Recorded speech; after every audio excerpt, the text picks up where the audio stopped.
क्या आपको पता है शाहरुख खान ने सरोगेसी से एक बच्चा पैदा किया जिसका नाम अबराम है, जिसकी वीडियो और फोटोग्राफ्स आप सोशल मीडिया पर देखते रहते होंगे। या करण जौहर के 2 बच्चे पैदा हुए हैं, या तुषार कपूर ने 2 बच्चे पैदा कर लिए हैं। ये सब सरोगेसी से हुए हैं। सरोगेसी को हिंदी में या आम बोलचाल में कहा जाता है किराए की कोख, यानी कि कोई भी पुरुष किसी महिला की कोख को किराए पर लेकर, कोख मतलब वुम, गर्भ को किराए पर लेकर अपना बच्चा वहां पाल सकता है और इस तरह से ही बच्चा प्राप्त कर सकता है। आपको जानकारी दे दूं, 2021 में इसको लेकर भारत में एक कानून आ गया है और वहां 2 तरह की कोख के बारे में बात है, यानी गर्भ के बारे में बात है, यानी वुम के बारे में बात है। आइए समझते हैं क्या है सरोगेसी कानून और ये भी समझते हैं परोपकारी कोख और किराए की कोख का क्या मतलब है। तो आपको जानकारी दे दूं कि मेडिकल साइंस ने बहुत विकास कर लिया है और ऐसी कई प्रक्रियाएं आ गई हैं जिनसे कोई कपल माता पिता बनने की ओर अपने गोद में बच्चा खिलाने की आस को पूरा कर सकते हैं, और सरोगेसी इससे संबंधित ऐसी एक प्रक्रिया है। जैसा कि मैंने बताया, ये 2 प्रकार के हो सकते हैं। एक एल्ट्रुइस्टिक सरोगेसी कहलाती है और एक कमर्शियल सरोगेसी कहलाती है। एल्ट्रुइस्टिक यानी परोपकारी और कमर्शियल यानी व्यावसायिक। इन दोनों में मूल अंतर क्या है और भारत में कैसे कानून इससे रिलेटेड हैं, इस बारे में ही हम बात कर रहे हैं इस लेक्चर में। तो आपकी जानकारी के लिए बता दूं कि the surrogacy regulation act 2021, surrogacy विनियमन अधिनियम 2021 भारत में लागू है, जिसके सेक्शन 2B में एल्ट्रुइस्टिक सरोगेसी यानी परोपकारी सरोगेसी को परिभाषित किया गया है और सेक्शन 2G में कमर्शियल सरोगेसी यानी व्यावसायिक सरोगेसी को परिभाषित किया गया है।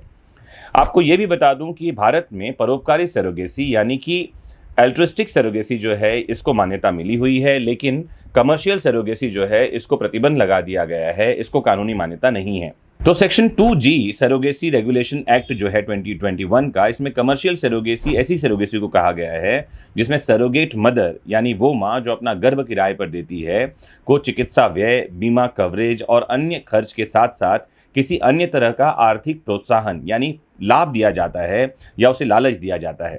या ऐसे कह सकते हैं कि इस तरह की सरोगेसी प्रक्रिया का व्यवसायीकरण है जो लोगों को आर्थिक फायदा देने की बात करती है, और इसको ही इस कानून के तहत बैन किया गया है। आपको जानकारी दे दूं कि भारत में कमर्शियल सरोगेसी जो है ये पूर्णतः प्रतिबंधित है। कानूनी तौर पर इसे अवैध तो माना ही जाता है, साथ ही साथ ये दंडनीय अपराध भी है। आपको जानकारी दे दूं कि इस कानून के तहत अगर कोई कपल कमर्शियल सरोगेसी के तहत बच्चा पाना चाहता है तो उन्हें 50,000 रुपये तक का जुर्माना भरना पड़ सकता है और 5 साल की सज़ा भी सुनाई जा सकती है। अगर यही अपराध दोबारा दोहराया गया तो सज़ा जो है वो बढ़कर 10 साल की हो सकती है और जुर्माने की रकम बढ़कर 1 लाख रुपए तक हो सकती है। आपको ये भी जानकारी दे दूं कि कोई भी व्यक्ति, संस्था, क्लिनिक अगर सरोगेट मदर या सरोगेसी से पैदा हुए बच्चों के शोषण में शामिल पाई जाती है तो उसे 10 साल तक की जेल हो सकती है और साथ ही 10 लाख रुपए तक के आर्थिक जुर्माने की सजा भी दी जा सकती है। तो आपको समझा दूं ऐसा कि भारत में अगर कोई महिला किसी और के परोपकार के लिए, किसी ऐसे कपल के लिए जिनको बच्चा नहीं हो रहा, अपना गर्भ या वुम किराए पर देना चाहती है तो ये अपने आप में अपराध है। लेकिन अगर परोपकार के लिए ऐसा वो कर रही है तो ये मान्यता प्राप्त है।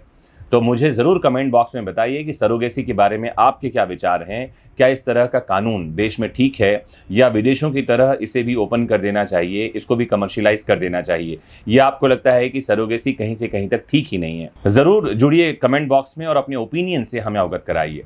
नमस्कार, जय हिंद।